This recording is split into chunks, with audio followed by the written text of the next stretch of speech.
Next on your news at 6. Election day is just a week away. We'll take a look at what you can expect at the polls. Education leaders from across the state met in Columbia today to talk about bullying, what they plan to do to prevent it. And flu shots on the fly, where you can get the vaccine without getting out of your car.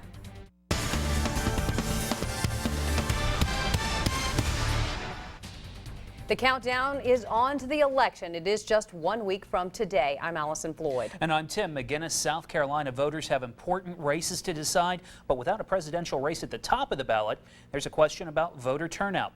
News Channel 15's Joel Allen joins us to let us know what we can expect to see at the polls next Tuesday. Well, Tim, don't expect long lines because there will almost certainly be fewer voters than 2 years ago. But those who do show up at the polls will likely have a number of things in common. Some voters in this election cycle have a strong anti-incumbent mindset. The time for a change, and a lot of them are going to go. Others say they'll vote because it's just the right thing to do. You going to vote? Yes, I'm going to vote. Why? Because it's my right to vote. CCU political science professor Frederick Wood says voters in midterm elections tend to be those who routinely vote in every election and who pay close attention to races like school board and county council. Strong partisans will be more likely to turn out. People that are used to voting, so that's another way of saying people that are older are more likely to vote. Wood expects a turnout of 30 to 40%, typical for a midterm, but down considerably from 2 years ago when the presidential race attracted many voters. He says, like Barack Obama energized the youth vote in 2008, the Tea Party movement might affect turnout this year. It may be people with families that haven't necessarily seen a reason to vote, and the Tea Party movement has come along and said, this is important and you need to participate. Wood says in politics it's easier to criticize than it is to lead, which is why many people may find it easier to vote against something than for something. You can't complain if you don't vote, and I like to complain. And Professor Wood says Republicans will probably do well in South Carolina and nationwide because midterm elections tend to go against the party that controls the White House. In other words, Tim and Allyson, he does expect that there will be the same kinds of voting trends that we have seen in past elections. No big surprises this year. Hard to believe it's 1 week from today. That is it. All right, thanks a lot, Joel. In the last midterm election in 2006, about 35% of eligible voters turned out in South Carolina.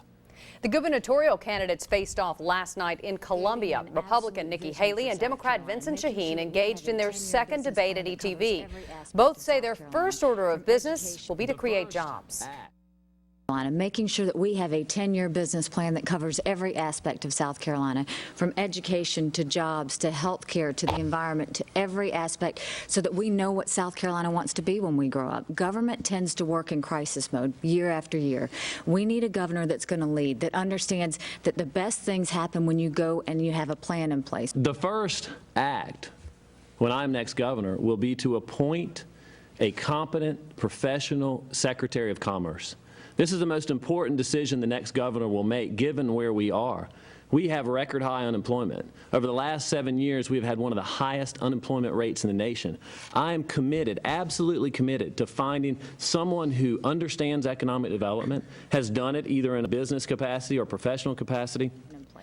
A Winthrop University poll released this month showed Haley holding a 46 to 37% lead among likely voters. And when you head to the polls to vote for our next governor, you'll also be asked a few constitutional amendment questions. The first would make it a constitutional right for citizens to hunt and fish and permit the state to legally provide for proper wildlife management and the protection of private property rights. The second would give employees the constitutional right to vote by secret ballot when they're voting on whether to be represented by a labor union. The third would increase the amount of money state government must keep in the General Reserve Fund from 3% of the previous year's revenue to 5% of the previous year's revenue. And the final question would require the Capital Reserve Fund's first priority to be to replenish the state's General Reserve Fund instead of offsetting mid-year budget cuts at state agencies. To see the exact wording of the questions, just head to your website, carolinalive.com. With 1 week to go before Election Day, candidates may be trying to simply run out the clock, but on the trail, it's getting nasty. Before a Senate debate in Kentucky, a supporter of Republican Rand Paul stomped on the head of a woman representing the liberal organization MoveOn.org. These supporters were not very nice. to me, and my message, which is the same as everyone else, just wanted to get out here with a sign, but I got my head stepped on. The Paul supporter has apologized. In Florida, accusations of cheating after Democratic gubernatorial candidate Alex Sink had a note passed to her during a debate from her makeup artist. A new ABC News Yahoo poll found much of the American public feels there are not enough good choices on the ballot. Just 19% said there were at least a good amount of candidates available who share their view of what the country needs. 46% see few or no such options. South Carolina does not allow early voting, but in North Carolina, both Republicans and Democrats are showing signs of strength. Registered Democrats are leading the way at the polls, representing 45% of all votes through Monday.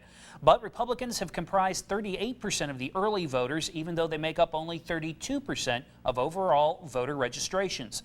More than 450,000 votes have been cast in the Tar Heel state so far. Now let's get a check of the forecast tonight with Chief Meteorologist Ed Piotrowski, who joins us from the First Alert Weather Center. Ed. And boy, has it been a warm and muggy day here in the Carolinas. Temperatures well into the 80s, but very little in the way of showers and storms. Let's take a look at live Doppler 15,000. We've got it rolled into motion, and you can see here there is not much going on at all. We're expecting it to be mainly dry as we head through tonight. Only a slight chance of a shower overnight, and then a better chance as we head through tomorrow night. Let's take a look at the temperatures along the Grand Strand, mid to upper 70s, including 78 in Carolina Forest, 79 in Conway now. Across parts of the PD, we're in the upper 70s to around 80 degrees, and it's going to be warm and muggy all night long. Your forecast goes like this.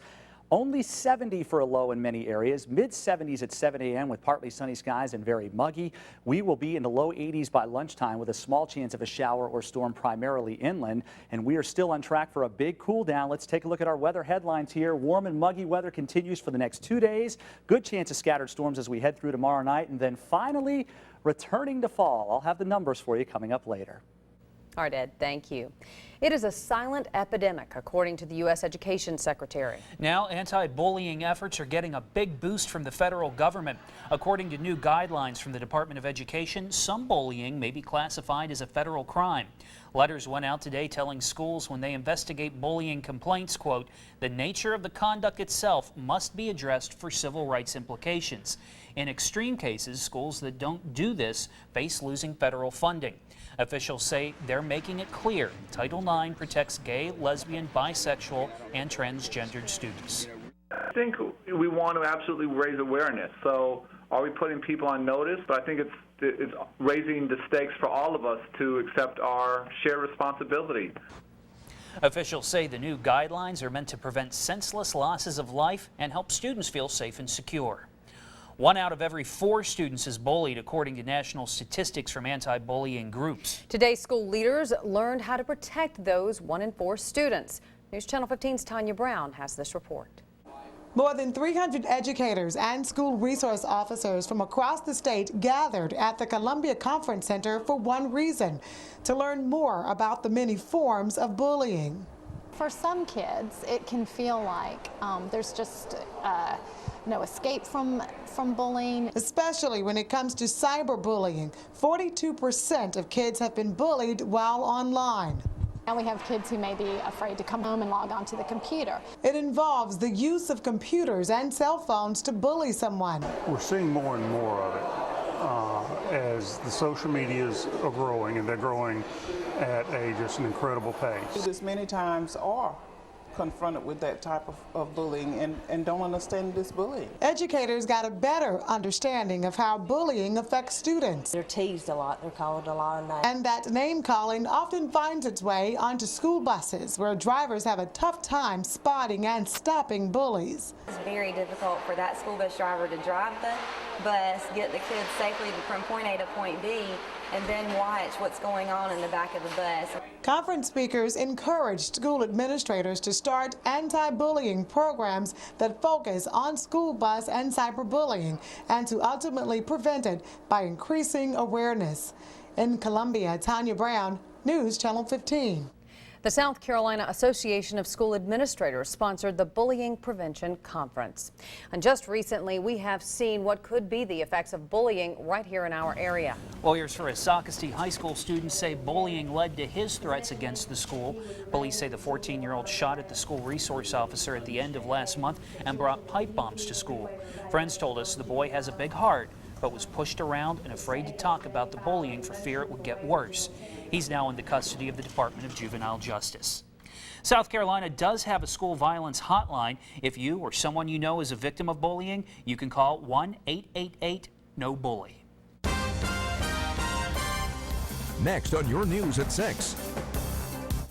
Don't think you have enough time to get a flu shot? We'll show you how you can get one without even getting out of your car.